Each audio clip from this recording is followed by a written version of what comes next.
Otep, Otep, Otep, Otep. Amon.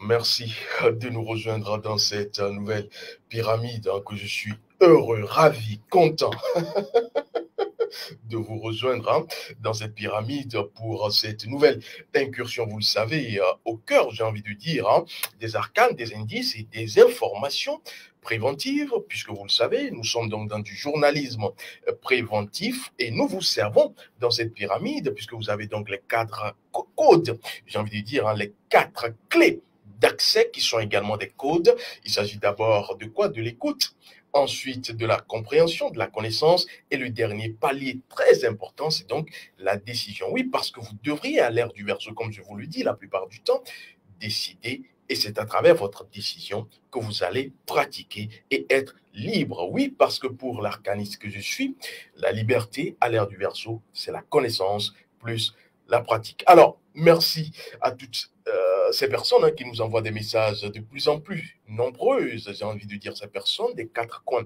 de l'univers. Je vais d'abord, si vous en avez convenance, accomplir ce rituel, ce rite, cette technique. J'appelle donc cette technique véritablement, même si je crois bien que des forces veulent nous déstabiliser. Je suis imperturbable, comme je le dis. Et d'ailleurs, je vais vous donner dans cette nouvelle rencontre dématérialisée une technique. Je vais dévoiler un secret très important qui a d'ailleurs servi et qui continue de servir les personnes sachantes, les quêteurs de vérité. Et vous allez savoir comment mettre hors d'état de nuire. Oui, parce que sur le plan physique, vous le savez, vous mettez hors d'état de nuire. Vous maîtrisez, j'ai envie de dire, les malfrats. Mais je vais vous dire qu'il y a des malfrats spirituels. Oui, il existe des malfrats, des braqueurs spirituels qui viendront juste pour vouloir subtiliser votre cas, pour vouloir pomper votre énergie ou simplement pour éteindre votre lumière. Et donc, vous aurez besoin de ce que j'appelle la technique du fétiche à clous. La technique du fétiche à clous, qu'est-ce que c'est? Parce que nos ancêtres ont utilisé cette technique depuis la nuit des temps, mais aujourd'hui, à l'ère de la dématérialisation des choses, vous également, vous devrez connaître cette technique pour servir ce piège. Oui, parce que c'est un piège que vous allez vous-même créer et qui va avaler, assassiner, mettre hors d'état de nuire. Oui, parce que cet adage, je le dis, ce dicton, et je vous le dis la plupart du temps, dans les adages, dans les dictons, il y a soit la vérité, soit la réalité. Et dans cet adage que je m'apprête à vous donner, la meilleure défense, c'est l'attaque. Oui, cet adage est vrai. La meilleure défense, c'est l'attaque. Parce que, ne vous méprenez pas, nous sommes dans un monde existentiel où, quand vous ne vous connaissez pas, vous êtes la proie, la victime des personnes qui se connaissent, solairement ou lunairement. Des personnes qui se connaissent et qui sont dans la mauvaise sorcellerie vont vous éteindre, vont vouloir vous atteindre simplement parce qu'elles sont jalouses. Ne pouvant véritablement pas faire comme vous, elles vont vouloir attenter à votre existence. Et donc, vous devrez connaître parmi les techniques dont la meilleure, c'est quoi? C'est le rayon de vie et le rayon ancestral, parce que quand vous vous connaissez, vous avez, j'ai envie de dire, le vêtement, le principe vestimentaire de la nature qui va vous protéger. Au-delà de cela, vous avez besoin des petites techniques. Oui, on vous parle des nouvelles technologies, de l'information, de la communication. Mais je vais vous dire, et c'est contenu dans la formation 2 à l'école d'énergie de l'aide pour la libération de l'âme africaine, vous devriez avoir les NTS. Ce que j'appelle les NTS, c'est les nouvelles techniques sauve-air qui vous permettent à chaque situation dans laquelle vous êtes, vous avez mal dormi. Et d'ailleurs, dans la formation 1, vous avez déjà une technique pour neutraliser le mauvais sort de rêve. Et ainsi, dans cette formation 2, et là, vous avez autant, cette formation n'est pas encore terminée, autant de techniques contenues dans la NTS qui vous permettent de pouvoir être, j'ai envie de dire, à l'abri et vous repositionner dans votre énergie matricielle première, dans votre énergie atomique. Mais celle-ci, cette technique que je vais vous dévoiler, elle est dans la formation 3 sur la maison. Oui, parce que vous allez protéger votre maison. Et comme je vous l'ai dit, la maison, c'est non seulement votre corps physique, mais c'est également votre corps physique qui est mobile, qui deviendra un temple quand vous connaissez votre rayon de vie, mais c'est également votre maison immobile qui est donc votre domicile, votre logement. Alors, c'est quoi la technique, j'ai envie de dire, du fétiche à clous, la TFC? Je vais vous en parler dans un instant, mais d'abord, on ne déroge pas à la règle. On ne va pas dévancer les ancêtres.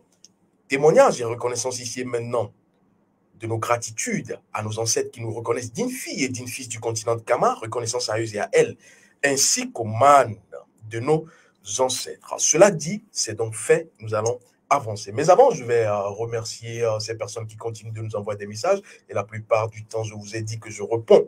Et j'en fais carrément des thématiques hein, quand vos préoccupations sont, j'ai envie de dire, dans un éventail informationnel.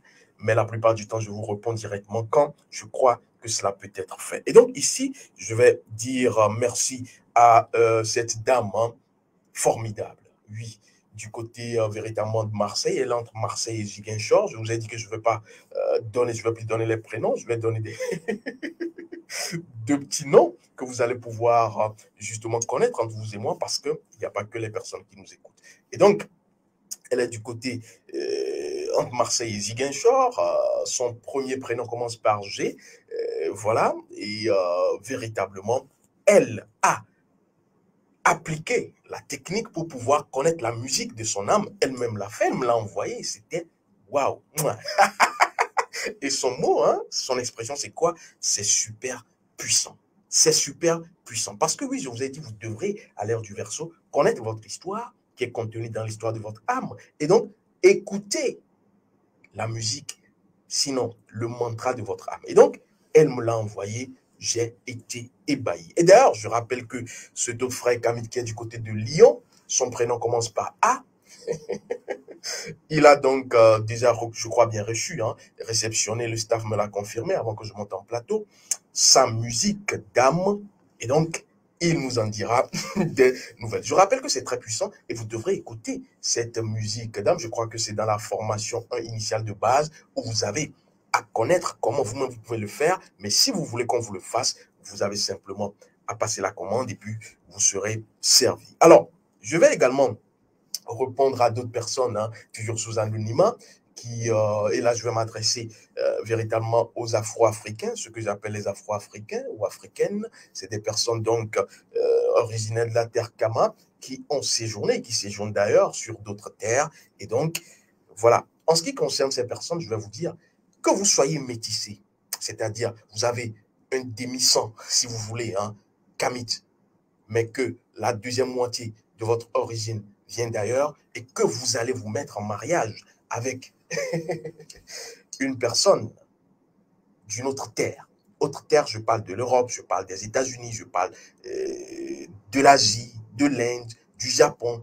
Oui, sachez, puisque je vous ai dit qu'une personne kamite et que le sang kamite n'oublie jamais, je vous dis ici que vous avez, dès que vous avez une petite goutte de sang kamite, à faire tous les rites afférents à votre identité, qui est la première clé à l'ère du Verseau, avant de vous mettre en mariage avec qui que ce soit.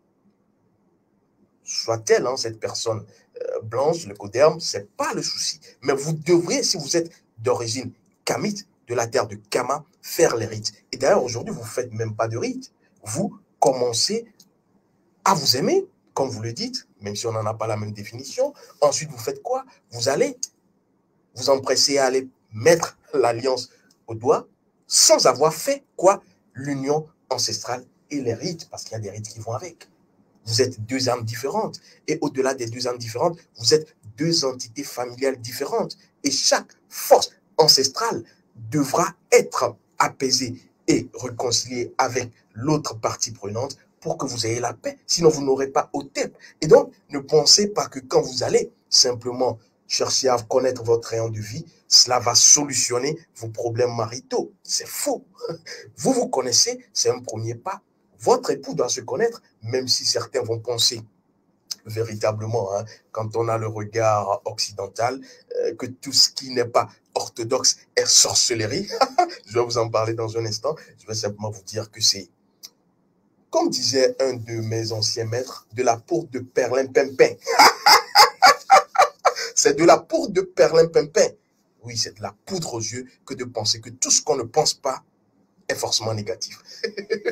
Et donc, vous avez si vous êtes kamite, à convaincre votre moitié, si c'est véritablement votre moitié, à comprendre que votre origine n'est pas... Quand on parle de votre origine, vous êtes de Kama, que vous soyez de Guadeloupe, que vous soyez de Martinique. Faut arrêter de faire, j'ai envie de dire, dans de l'hypocrisie identitaire. J'appelle hypocrisie identitaire les personnes qui vont accepter, bon gré mal gré, que des personnes d'autres terres, blanches ou autres, je ne sais pas quoi, pensent que chaque fois qu'on parle de rite, de Kama, c'est de la sorcellerie. Vous avez l'obligation, l'obligeance, le devoir, la responsabilité. Et d'ailleurs, si vous n'assumez pas votre rôle, Kama, vous serez redevable en ce qui concerne Kama. Je ne vais pas rentrer là-dedans. Vous devrez faire entendre raison à celui qui prétend vous aimer, qu'il ou elle est tenu de respecter votre identité si elle ou il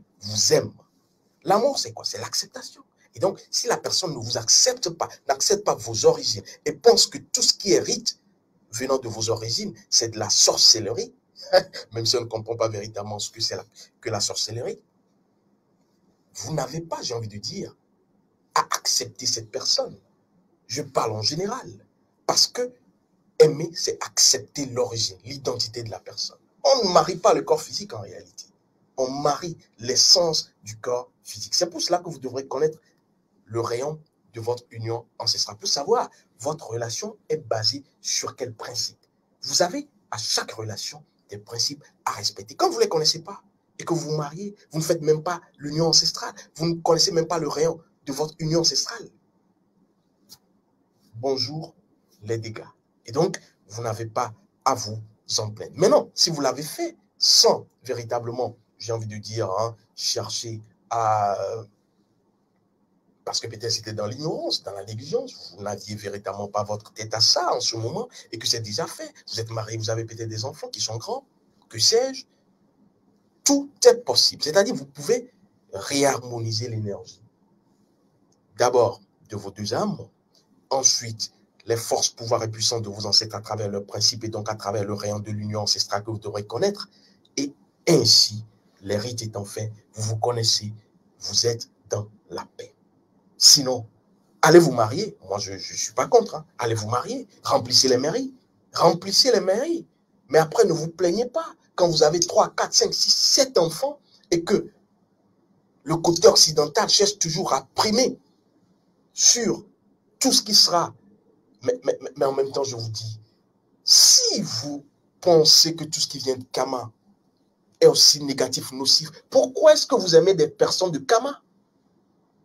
Pourquoi est-ce que vous ne laissez pas les femmes de Kama tranquilles? Vous ne les laissez pas tranquilles, mais en même temps, vous dites à chaque fois.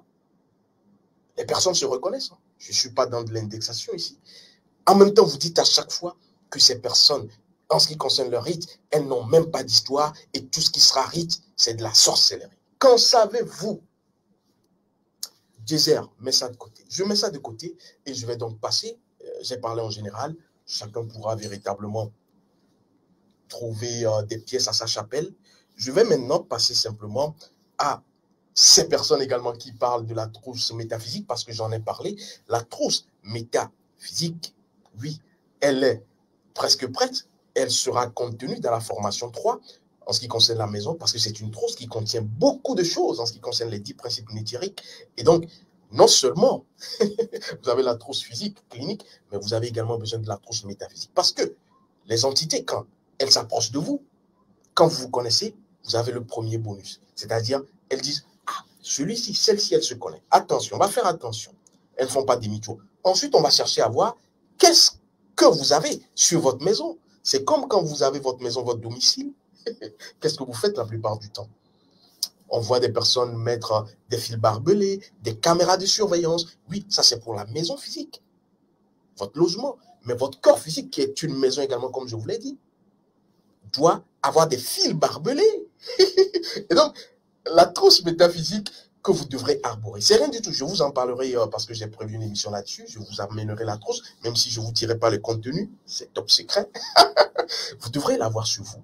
Comme ça, une personne dématérialisée ou une entité ou toute attaque, justement, trouvera des fils barbelés électriques autour de vous. Et donc, quoi? Bon à lui, ou bon à elle. Parce que oui, la meilleure attaque, la meilleure défense plutôt, c'est l'attaque. Vous ne devrez pas, à l'ère du verseau, vous laisser faire. Vous devrez écraser les personnes qui cherchent à vous nuire. Écraser, pas directement, indirectement, parce que vous aurez déjà préparé un piège vivant. Et chaque personne qui vous fera de mal va simplement être prise au piège. Alors, je finis avec, parce que comme ça, je suis en train de ramasser les préoccupations de certains, je réponds avant d'aller dans la thématique, vous m'en excuserez. Ces personnes également sont aussi importantes comme vous et moi.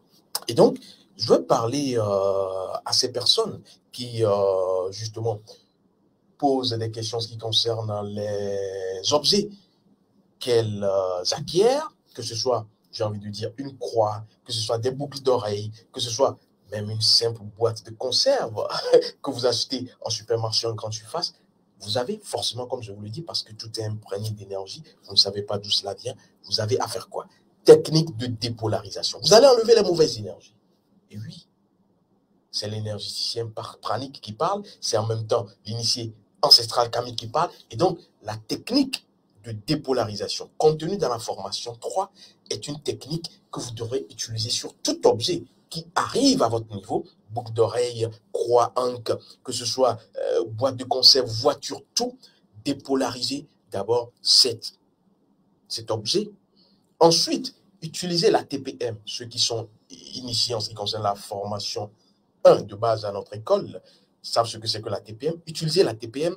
Ensuite, utilisez les 5 ou 6 armes de votre rayon de vie et de votre rayon ancestral. Et ensuite, vous avez à faire quoi? Requête. Rediriger l'énergie ordonnée à 7. J'ai envie de dire, si c'est une voiture, si c'est une maison, oui, tout est possible. Ordonnée.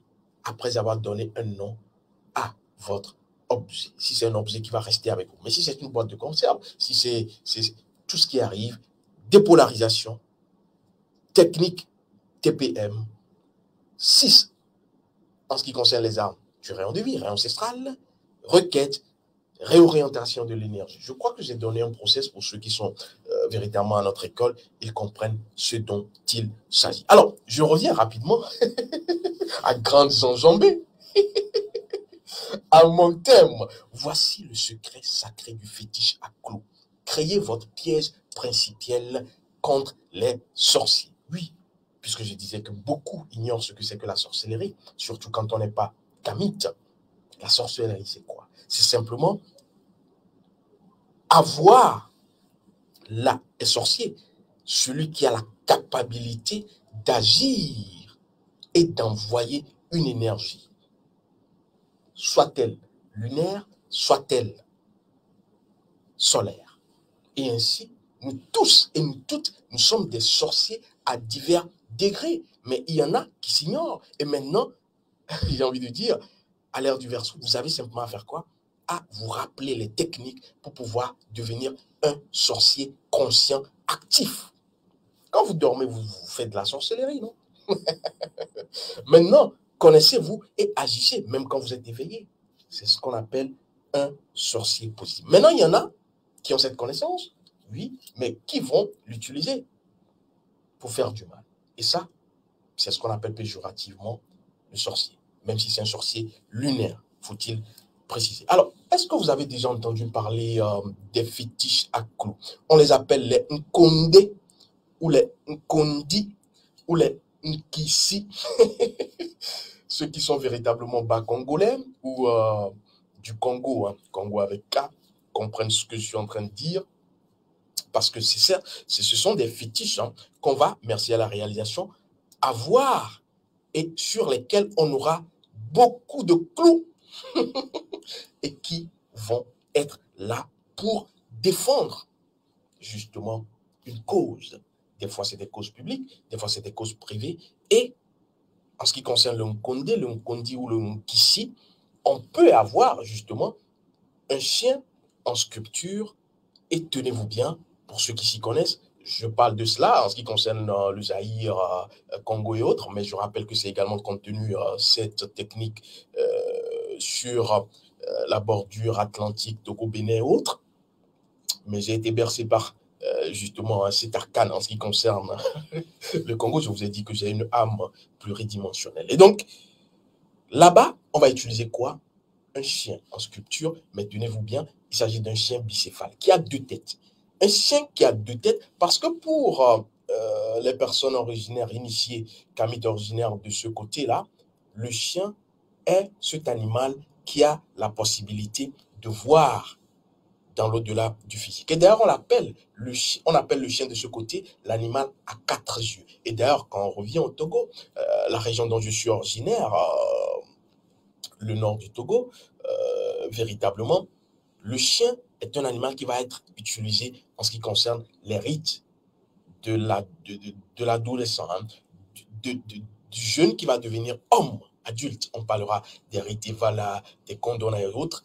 L'animal sacré utilisé, c'est le chien. Maintenant, je ne vais pas rentrer dans les arcanes, mais simplement ce que je peux vous dire ici, c'est que le chien a deux têtes qui sera utilisé pour cette sculpture, hein, ce fétiche à clous est utilisé simplement parce que le chien a une capacité, il a quatre yeux et ainsi il permet de détecter les personnes, j'ai envie de dire, hein, ou les entités, ou les comptes principes lunaires et ainsi de les mettre hors d'état de nuire.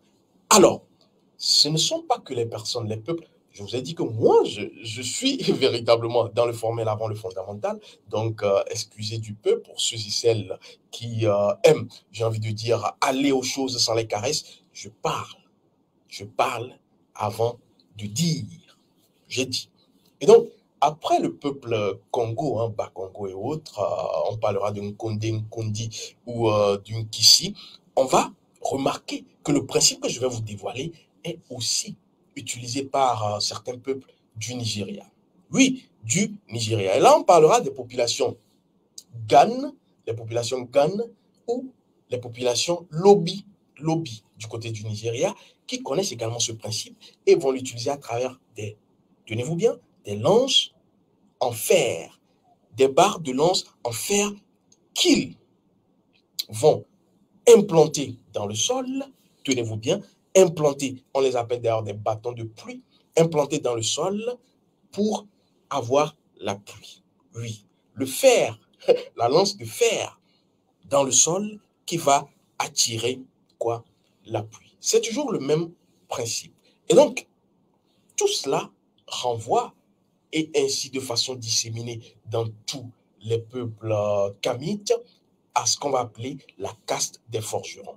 Les forgerons qui maîtrisent l'art de transformation, d'alchimisation du fer. Et donc, les forgerons ont toujours eu, jusqu'aujourd'hui d'ailleurs, et auront toujours un rôle central dans toutes les civilisations kamites. Et d'ailleurs, hein, les familles royales sont souvent, j'ai envie de dire, ont de l'acquaintance avec les familles de forgerons. Allez chercher, vous comprendrez. Et d'ailleurs, toujours au Congo, hein, pour reconnaître une personne qui est de la case des forgerons, on verra dans le bonnet une épingle en fer qui est donc mise, cette épingle-là, et c'est un signe distinctif de ce que cette personne est forgeron, et donc vient d'une royauté. Et donc, pourquoi est-ce que le fer, le forgeron, le principe du clou, renvoie à quoi? À un savoir-faire qui n'est pas loin du prestige, qui n'est pas également loin de la richesse, et surtout du pouvoir politique. Oui, parce que le fer va vous servir à beaucoup de choses. L'agriculture, la défense, les armes, oui. Et donc, le fer est donc un simple clou, je vais vous dire, même si je ne vais pas le révéler le secret principiel public ici, un simple clou est j'ai envie de dire, une arme, si vous savez l'utiliser. Et d'ailleurs, le fer renvoie à quoi? Si vous voulez, à l'élément feu. Le feu renvoie à quoi? Si vous voulez, au ciel. Et c'est pas pour rien que les populations Gan et Lobi du côté du Nigeria vont utiliser une lance en fer, l'implanter au sol. On est là dans quoi? La terre. Et le feu, à travers le fer, on l'implante et donc on a quoi? La pluie. Je ne vais pas avancer. Et donc, le fer et la terre, le ciel et la terre ont un lien. Maintenant, qui sait manipuler cela peut utiliser ce principe pour agir. Et donc, si je vous disais, parce que vous allez vous poser la question, est-ce qu'on va être dans la reproduction? C'est là où la science du réalisme de la conscience intervient. Est-ce qu'on va être dans la reproduction d'un fétiche avec des clous? Je vous dirais non. Même si c'est efficace, très efficace, à l'ère du Verseau, je vous ai souvent dit que vous pourrez être dans une situation où vous n'avez pas des ingrédients externes. Vous faites quoi? Il vous faut avoir de l'eau, il vous faut avoir il vous faut avoir quoi? Un os, il vous faut avoir des feuilles, mais vous vous retrouvez dans un endroit, dans un environnement hostile, vous n'avez pas tout ça. Et donc, vous êtes capoute. Non, l'ère du Verseau, c'est l'ère où vous aurez justement tout cela sur vous, même si on ne le verra pas physiquement. Et donc, je dois vous dire qu'il y a un organe sur votre corpus physique qui remplace le clou. Et donc, vous allez, à travers la technique, le principe d'abord de la technique du fétiche à clou, utiliser cet organe à travers un process pour créer votre fétiche à vous. Oui, ce fétiche, vous le créez à travers le principe du fétiche à clou et vous allez simplement l'activer. Comme par exemple, vous activez, j'ai envie de dire, la prise électrique collée au fil barbelé. Oui, et donc, toute personne qui touche est électrocutée. Vous allez pouvoir ainsi activer votre fétiche à clou. Et donc, c'est la technique du fétiche à clou. Et je rappelle que le clou, le fer, et d'ailleurs, le fétiche à clou a toujours servi pour conjurer les événements malheureux, pour, comme je l'ai dit, mettre hors d'état de nuire les personnes indélicates et qui sont têtues en ce qui concerne véritablement leur mauvais œil. Vous devrez mettre ces personnes. Parce que vous n'avez pas toute l'énergie vous-même pour gérer ces personnes. C'est comme vous mettez justement, on avait l'habitude de le faire, hein, en ce qui concerne les traditions ancestrales.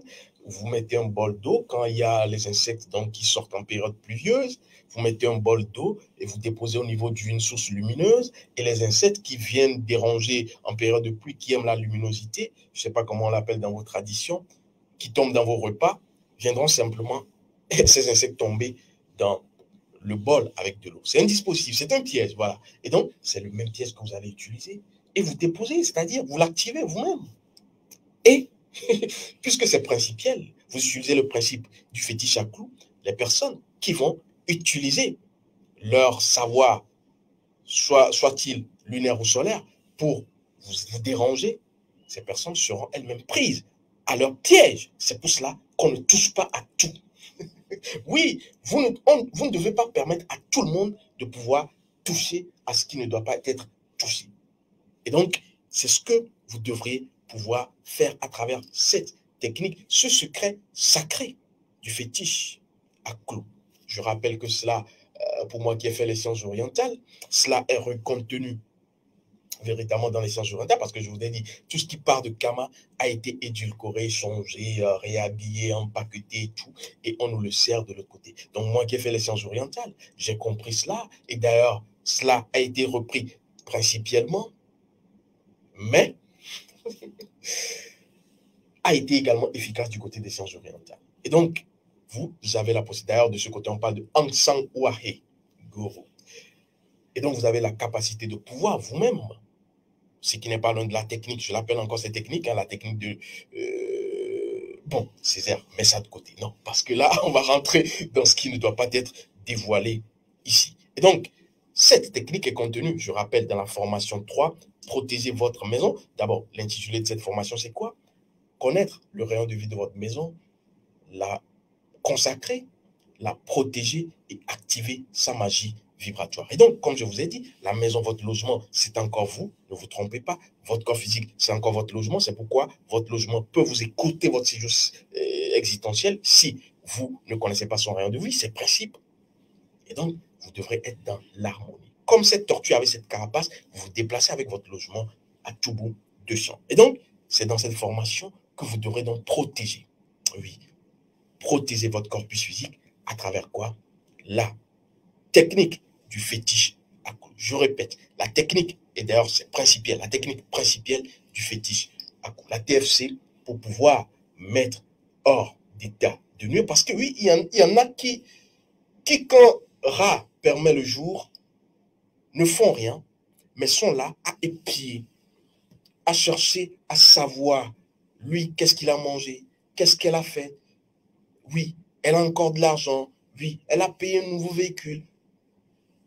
Et donc, ces personnes n'ont rien d'autre à faire. Les simples pensées agissent. Hein. Oui, on vous parlera du mauvais œil, mais énergétiquement, c'est quoi le mauvais œil?